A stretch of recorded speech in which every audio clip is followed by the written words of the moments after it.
আমি মোহাম্মদ রফিকুল ইসলাম, তেজগাঁও কলেজে অর্থনীতি বিভাগের একজন প্রভাষক। পাশ করে অ্যান্টিবায়োটিক নিয়ে আমরা আছি তোমাদের সাথে। তো আমরা পড়ছিলাম অর্থনীতির সেকেন্ড পেপার। তো অর্থনীতির সেকেন্ড পেপারে আমরা এখন যে চ্যাপ্টারটি নিয়ে আলোচনা করব এবং দেখার চেষ্টা করব সামনে যে বিশ্ববিদ্যালয় ভর্তি পরীক্ষা, সেই বিশ্ববিদ্যালয় ভর্তি পরীক্ষাতে আমরা কীভাবে ভালো করতে পারি এবং কোন কোন প্রশ্নগুলো আসতে পারি। চলো শুরু করা যাক। আমাদের চ্যাপ্টার নাম হচ্ছে বাংলাদেশের কৃষি। ওই যে আমরা যেটা বলেছি যে অলরেডি যেটা আমরা বলেছি যে আমাদের অর্থনীতি তিনটা ভাগে বিভক্ত, একটা হচ্ছে কৃষি, আরেকটা হচ্ছে সেবা, আরেকটা হচ্ছে শিল্প। তো আমরা এখন আলোচনা করব বাংলাদেশের কৃষির কী অবস্থা। আর এখন দেখি যে আমরা আসলে এখানে কোন কোন বিষয় নিয়ে আলাপ করব, যে বাংলাদেশের কৃষির ধারণাটা কেমন, কৃষি অর্থনীতির স্ট্রাকচারটা আমাদের কেমন, এবং কৃষি অর্থনীতি যেখানে মানে বাস্তবায়িত হয়, যেটাকে আমরা বলি কৃষি খামার বা ফার্ম বা শুধু খামার বলি, সেইটা কেমন, এবং এই কৃষিকে সামনে এগিয়ে নেওয়ার জন্য কৃষি ঋণের কী বাস্তবতা, এবং এর সাথে সাথে যে আমরা সামাজিক বনায়ন এবং যে চ্যালেঞ্জগুলো আছে সেটা নিয়ে একটু আলাপ করব। তো এখন যদি আমরা প্রথমে কৃষির ধারণায় যাই, তো এখানে প্রথম এমসিকিউটা হচ্ছে বাংলাদেশের অর্থনীতির মেরুদণ্ড কোনটা। বাংলাদেশের অর্থনীতির মেরুদণ্ড হচ্ছে কৃষি। এখানে একটু মনে রাখতে হবে, বাংলাদেশে সবচেয়ে বেশি মানুষ নিয়োজিত আছে যে সেক্টরটাতে, সেটা হচ্ছে কৃষি। তার মানে প্রথম এমসিকিউ হচ্ছে মেরুদণ্ড হচ্ছে কৃষি, এবং সবচেয়ে বেশি জনসংখ্যা কোথায় নিয়োজিত আছে সেটাও আবার এই কৃষির উপরে নির্ভরশীল বা কৃষিতে নিয়োজিত আছে। তো এটা ছিল আমার সেকেন্ড এমসিকিউ। থার্ড এমসিকিউটা হচ্ছে যে বাংলাদেশে কৃষিটা কী হিসেবে কনসিডার করা হয়। কৃষিটা কনসিডার করা হয় প্রাথমিক খাত। যেমন ধরো বাংলাদেশে যতগুলো লোকাল প্রোডাকশন হয় তার বেস কিন্তু হচ্ছে কৃষি। তো কৃষিকে আমরা ধরি কোন ধরনের উৎপাদন খাত, আমরা ধরেছি প্রাথমিক খাত। তো এইটা হচ্ছে আমার 3 নম্বর এমসিকিউ। আচ্ছা, 4 নম্বরটা হচ্ছে যেটা হচ্ছে বাংলাদেশে মানুষের মৌলিক চাহিদা কোনগুলো, অন্ন, বস্ত্র, বাসস্থান, শিক্ষা এবং চিকিৎসা। এইটা হচ্ছে আমাদের মৌলিক চাহিদা, এবং এই সব কিছু নির্ভর করে বেসিক্যালি কৃষির উপরে। এবং কৃষি বাংলাদেশে আরেকটা যে গুরুত্বপূর্ণ কাজ করে সে হচ্ছে শিল্পের কাঁচামাল যোগান দেয়। তার মানে যদি প্রশ্ন আসে এমসিকিউতে শিল্পের কাঁচামাল কোথা থেকে আসে, বাংলাদেশে শিল্পের কাঁচামাল অধিকাংশ ক্ষেত্রে আসে কৃষি থেকে। তাহলে এইটা আমার হচ্ছে 4 নম্বর এমসিকিউ। এখন কথা হচ্ছে, আমরা তো বললাম যে কৃষিতে আমাদের দেশে অনেক মানুষ কাজ করতেছে, তবে সেই সংখ্যাটা কত? ধরা হয় 75% মানুষ, মানে প্রতি 4 জনে 3 জন, মানে প্রতি 4 জনে প্রায় 3 জন মানুষ যে খাতে নিয়োজিত আছে সেটা হচ্ছে কৃষি। তার মানে এইটা আমার হচ্ছে 5টা। এখন প্রশ্ন হচ্ছে, স্যার কৃষির যদি গুরুত্ব এত বেশি হয় তাহলে বাকি যে 2 খাত আছে, শিল্প খাত, সেবা খাত, তার কী অবস্থা? বাংলাদেশে এখন পর্যন্ত সবচেয়ে গুরুত্বপূর্ণ খাত হচ্ছে কৃষি। শিল্প এবং সেবা খাত হচ্ছে বিস্তার লাভ করছে, কিন্তু এখনও তারা কৃষিকে ছাড়িয়ে যেতে পারে না। অন্তত পক্ষে কত মানুষ এই সেক্টরে কাজ করে সেই নিরিখে। তার মানে এখান থেকে আমরা এই স্লাইড থেকে আমরা মূলত এই 5টা এমসিকিউ দেখলাম। তা আশা করতে পারি এখান থেকে প্রশ্ন আসলে এই 5টা এমসিকিউ থেকে আসবে। এরপর যদি আমরা দেখি কৃষি অর্থনীতি কী জিনিস। আচ্ছা, কৃষি অর্থনীতি একটা খুব কমপ্লেক্স জায়গা, যেটা হচ্ছে গ্রামীণ অর্থনীতির সাথে জড়িত। এবং কৃষি অর্থনীতি যে বিষয়টা নিয়ে আলাপ করে, তাহলে প্রথম এমসিকিউ হচ্ছে কৃষি অর্থনীতি কার সাথে জড়িত? কৃষি অর্থনীতি সবচেয়ে বেশি জড়িত হচ্ছে গ্রামীণ অর্থনীতির সাথে। তার মানে আমার প্রথম এমসিকিউ কাভার। দ্বিতীয় যেটা আসছে সেটা হচ্ছে যে কৃষি অর্থনীতির আলোচ্য বিষয় কি? আলোচ্য বিষয় হচ্ছে সীমিত সম্পদ এবং কৃষির অসীম অভাব। এইটা হচ্ছে আমার সেকেন্ড এমসিকিউ, যে সীমিত সম্পদ দিয়ে কৃষির অভাবটা যখন মোকাবেলা করতে চাই তখন যে অর্থনীতি নিয়ে আলাপ করি সে অর্থনীতিকে আমরা বলছি কৃষি অর্থনীতি। এরপরে আমরা যদি দেখি কৃষি কাঠামোর মধ্যে কি কি আছে, কৃষি কাঠামোর ভিতরে 4টা বিষয় আছে। প্রথম হচ্ছে জমির মালিকানা, মানে জমির মালিকটা কে, যে কৃষক জমিটা চাষ করছে সেই কি আদৌ মালিক, একটা বিষয়। সেকেন্ড হচ্ছে খামারের আয়তন কি। আচ্ছা, খামার কি জিনিস? খামার হচ্ছে যেখানে কৃষি উৎপাদন হয়, এটাকে আমরা বলি খামার বা কৃষি খামার। 3 নম্বরটা হচ্ছে চাষ পদ্ধতি, মানে কিভাবে চাষ করা হয় এবং ওই চাষ পদ্ধতিতে আমরা কোন ধরনের প্রযুক্তি ব্যবহার করি। বেসিক্যালি এইটা আমার কত নম্বর? 3 নম্বর এমসিকিউ, যে আমার কৃষি কাঠামো, বাংলাদেশের কৃষি কাঠামোর ভিতরে কয়টা কী কী জিনিস আছে, এটা হচ্ছে আমার 3 নম্বর এমসিকিউ। এরপর হচ্ছে যে এই যে কৃষি খামারটা আছে, সেই কৃষি খামারটাকে আয়তনের ভিত্তিতে আমাদের দেশে কয় ভাগে ভাগ করা যায়, এটা হচ্ছে আমার 4 নম্বর এমসিকিউ। এটা হচ্ছে এখানে তাহলে প্রকারগুলো কি, প্রকারগুলো হচ্ছে ক্ষুদ্র, মাঝারি, বড়, আদর্শ। মানে আমরা বেসিক্যালি এই 4টা ভাগেই আমাদের কৃষি খামারকে ভাগ করতে পারি। এবং যেটা এরপরে হচ্ছে কৃষি কি, যেমন আমরা যেমন দেখেছি যে বাংলাদেশের অর্থনীতির 3টা খাত আছে, একটা হচ্ছে কৃষি, শিল্প, সেবা। একইভাবে কৃষির আবার 4টা উপখাত আছে। তার মানে এই যে 4টা উপখাত, এইটা হচ্ছে আমার 5 নম্বর এমসিকিউ।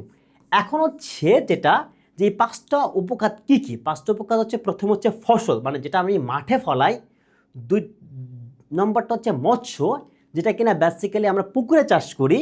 এবং 3 নম্বর হচ্ছে প্রাণী সম্পদ, মানে হচ্ছে আমরা যে গরু, ছাগল, মহিষ, যে প্রাণীগুলো আমরা লালন পালন করি।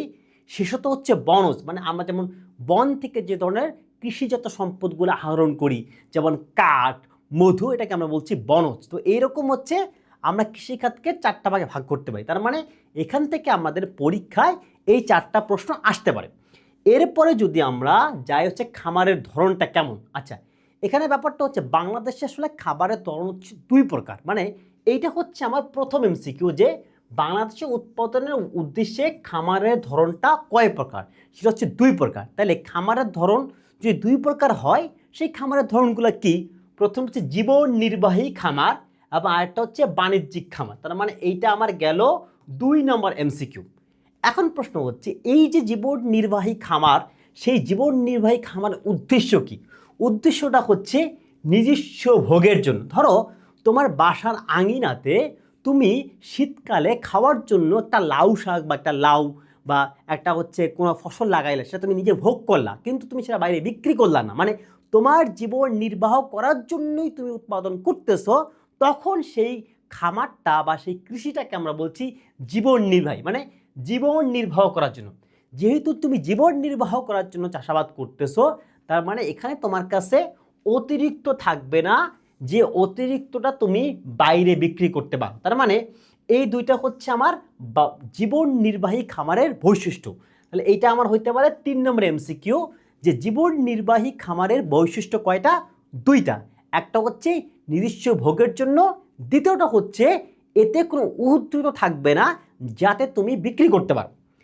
অন্যদিকে বাণিজ্যিক খামার ঠিক উল্টাটা। ও বেচারা উৎপাদনটা করে জীবন নির্বাহের জন্য না, ও উৎপাদন করে যাতে করে সেটা বিক্রি করে কিছু লাভ বা মুনাফা অর্জন করতে পারে। তাহলে এইটা হচ্ছে আমার 4 নম্বর এমসিকিউ। এবং বেসিক্যালি সবচেয়ে ক্রিটিক্যাল একটা কোশ্চেন হচ্ছে 5 নম্বর এমসিকিউ, যে কোথায় আধুনিক প্রযুক্তির ব্যবহার আমরা সবচেয়ে বেশি দেখে থাকি। বেসিক্যালি আমরা আধুনিক প্রযুক্তির ব্যবহার সবচেয়ে বেশি দেখে থাকি নট ইন বাণিজ্যিক খামার, বাট নট ইন জীবন নির্বাহী খাবার। জীবন নির্বাহী খাবার এটা দেখি না, আমরা এটা দেখি বাণিজ্যিক খামার। তার মানে এই স্লাইড থেকে বা এই আলোচনা থেকে আমাদের পরীক্ষায় 5টা এমসিকিউ আসতে পারে। প্রথমটা হচ্ছে যে উৎপাদনের উদ্দেশ্যে খামার কয় প্রকার? 2 প্রকার। সেকেন্ডটা হচ্ছে সেটা কি কি, জীবন নির্বাহী এবং বাণিজ্যিক খামার। এরপরে হচ্ছে জীবন নির্বাহী খামারের উদ্দেশ্য কি, এরপরে হচ্ছে বাণিজ্যিক খামারের উদ্দেশ্য কি। এবং এরপরে আরেকটা কোশ্চেন যেটা খুব ক্রিটিক্যাল, যে আধুনিক প্রযুক্তির ব্যবহার কোন খামারে দেখা যায়? জীবন নির্বাহী খামারে দেখা যায়, নাকি আমরা এটাকে দেখি হচ্ছি বাণিজ্যিক খামারে? এখন যদি আমরা পরবর্তী স্লাইডে যাই, পরবর্তী জায়গাতে সেখানে একটা গুরুত্বপূর্ণ বিষয়, যে কৃষি ঋণ। আচ্ছা, প্রথম কথা হচ্ছে এই যে কৃষি ঋণের কথাটা বলছি, এই কৃষি ঋণটা বেসিক্যালি কেন দেওয়া হয়? যাতে করে কৃষক তার কৃষিকাজের চালিয়ে যেতে পারে এবং কৃষিকাজের মাধ্যমে সে তার উন্নয়ন করতে পারে। এইখানে আমাদের দেশে কৃষি উন্নয়নের ক্ষেত্রে সবচেয়ে বেশি গুরুত্বপূর্ণ ভূমিকা পালন করে এই কৃষি ঋণ। কৃষি ঋণের আবার উৎস হচ্ছে 2টা। তার মানে এখানে প্রশ্ন প্রথম এমসিকিউ হচ্ছে কৃষি ঋণের উৎস কয়টা? উৎস হচ্ছে 2টা। একটা হচ্ছে প্রাতিষ্ঠানিক উৎস, আর একটা হচ্ছে অপ্রাতিষ্ঠানিক উৎস। তার মানে এটা হতে পারে আমার দ্বিতীয় এমসিকিউ। প্রাতিষ্ঠানিক উৎস মানে কোনো প্রতিষ্ঠান থেকে যখন ঋণ নেওয়া হয়, যেমন ব্যাংক, এনজিও, বিমা বা স্পেশালি কৃষি ব্যাংক এই ঋণটা সবচেয়ে বেশি দিয়ে থাকে, তখন সেটাকে আমরা বলতেছি প্রাতিষ্ঠানিক। তার মানে এই উদাহরণটা হচ্ছে আমার 3 নম্বর একটা এমসিকিউ। 4 নম্বর এমসিকিউ হচ্ছে যে আমি কোথা থেকে এই কৃষি ঋণটা মানে অপ্রাতিষ্ঠানিক কোথা থেকে আমি কৃষি ঋণটা নেই। যখন কিনা আমি কোনো আত্মীয় বা বন্ধুর কাছ থেকে নেই তখন আমরা সেটাকে কি বলছি, তখন সেটাকে বলছি অপ্রাতিষ্ঠানিক। মানে এইটা তাহলে আমার আরেকটা এমসিকিউ গেল।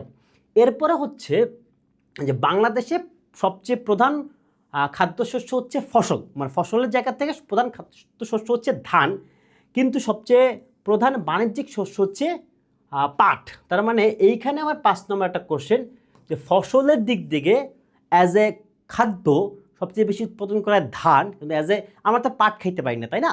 যদিও পাট শাক খাই, কিন্তু পাট তো খাই না। তো এই বাণিজ্যিক যে কৃষি সেটা সবচেয়ে বেশি উৎপাদিত হয় হচ্ছে পাট। এটা হচ্ছে আমার 5 নম্বর এমসিকিউ। কিন্তু বর্তমানে বাংলাদেশে পাটের উৎপাদন ক্রমশই কমছে।